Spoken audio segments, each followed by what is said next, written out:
Hello my dear friends. आज का question है कि different algorithm patterns and use with the data structures. कहने का मतलब है कि हम अलग अलग डेटा स्ट्रक्चर्स के साथ जो एल्गोरिथम्स यूज़ करते हैं उनका फ़ायदा क्या है, हम क्यों इस्तेमाल करें डेटा स्ट्रक्चर्स का, आखिर क्या फ़ायदा मिल रहा है हमको डेटा स्ट्रक्चर से। तो मैं आपको बताना चाहूँगा कि डेटा स्ट्रक्चर्स जो हैं वो एक बहुत इंपॉर्टेंट हिस्सा है प्रोग्रामिंग का, जो कि हर प्रोग्रामर की मदद करती हैं। किसी जो प्रोग्रामिंग करना चाहता है उसे बेसिक अल्गोरिथम्स समझनी ही पड़ेंगी डेटा स्ट्रक्चर्स की, जिससे वो सारे कॉम्प्लेक्स डेटा ऑब्जेक्ट्स को सुलझा पाए। राइट। डेटा स्ट्रक्चर जो है वो इम्प्लीमेंट किए जा सकते हैं अलग अलग तरीके से। हर प्रोग्राम में, हर एल्गोरिथम में डेटा स्ट्रक्चर्स अलग अलग तरीके से इम्प्लीमेंट होते हैं। ठीक है। अब अगर किसी ने सपोज करो एक ग्राफ एल्गोरिथम पढ़ ली, तब वो ग्राफ एल्गोरिथम की मदद से ग्राफ रिलेटेड डेटा को आसानी से समझ सकता है सभी। ठीक है।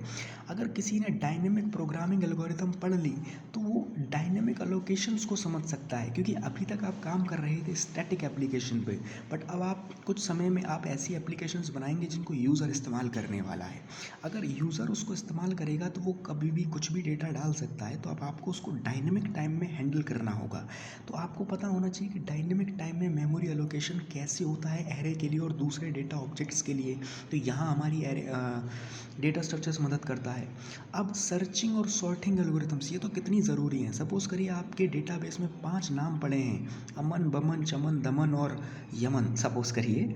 तो अगर आपको उनमें से दमन का नाम बदलना है तो सबसे पहले आपको उस दमन को सर्च करना होगा।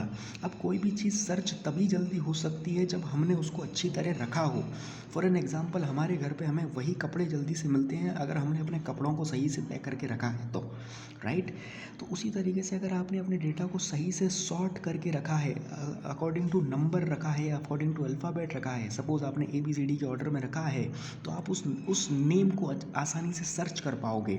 अगर सर्चिंग जल्दी होगी तो आपका प्रोग्राम की कॉम्प्लेक्सिटी कम होगी और फास्ट प्रोग्रामिंग चलेगी। आपने एक बार उसको सर्च कर लिया तो आप दमन का नाम बदल सकते हो। राइट।